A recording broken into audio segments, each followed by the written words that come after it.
Magre-re-ere muli ang Dirty Linen since wala nang ma-content na bagong palabas ang ABS-CBN at since wala na rin akong ma-content at magawa ng content dito dahil may honest trailer na tong Dirty Linen, naisipan ko mag-produce naman ako ng mas madaling gawan na video, at least makakuha ko ng sweet internet points, which gawa nito ng review. Dirty money laundering, di ba?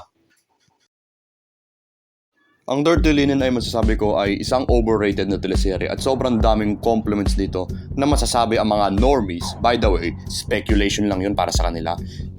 Mula sa mga nakikita ko sa social media, karamihan dito ay sa tingin ko parang ito yung unang teleseryeng at least pinunod nila.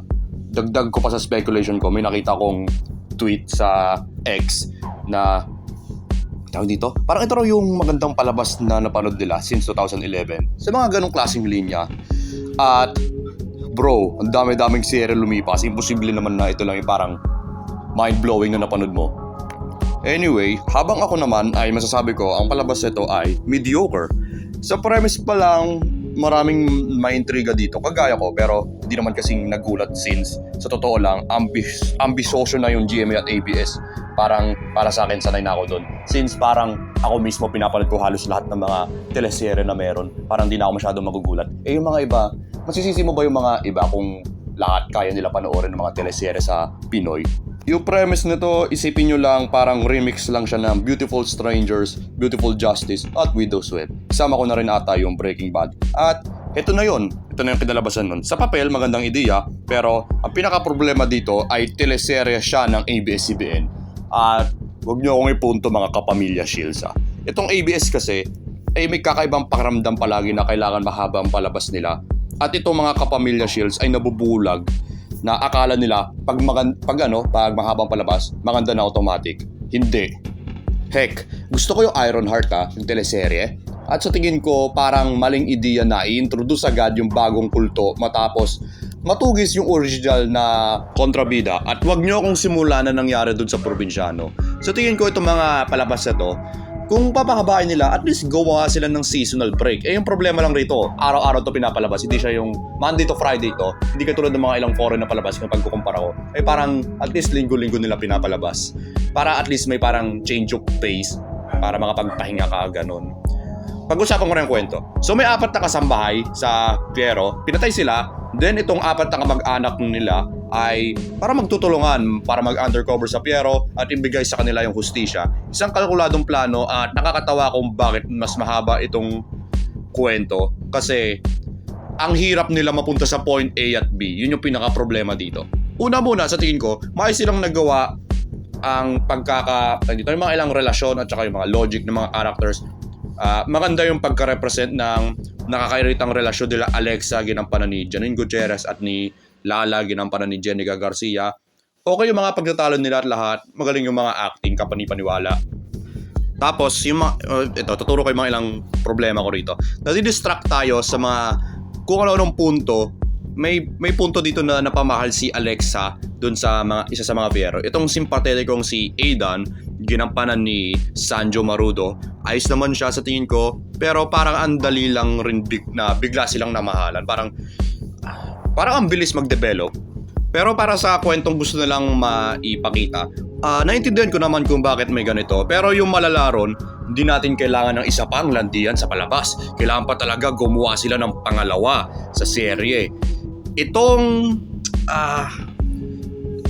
nasasabi ko ba, ano ba to? Parang fan service. Parang wala itong at least sense sa kwento. Parang nandyan lang para at least pa-please nila yung fans ng mga dalawang artista na to. Itong kila Francet.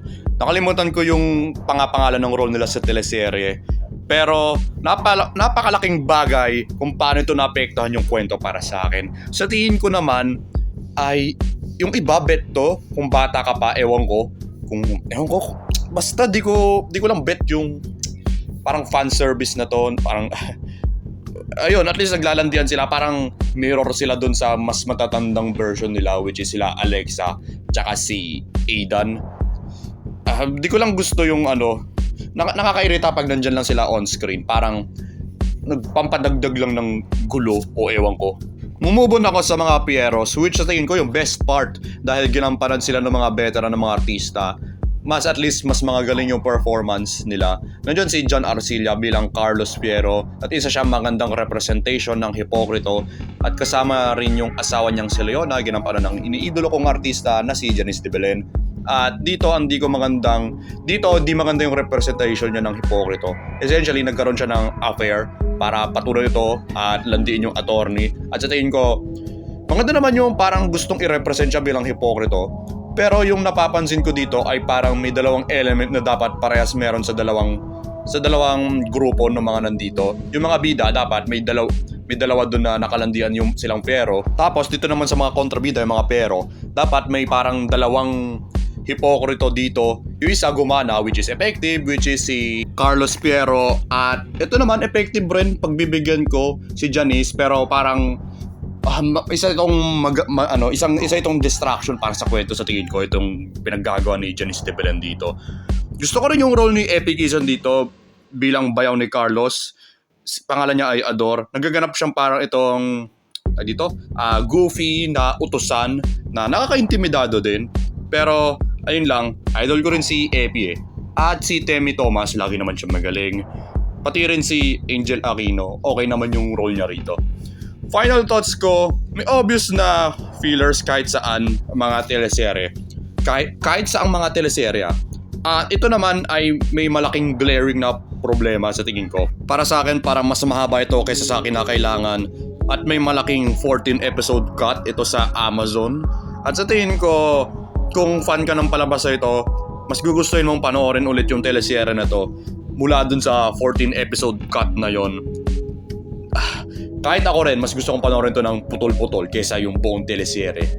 Overall, bibigyan ko siya ng score na 6 out of 10.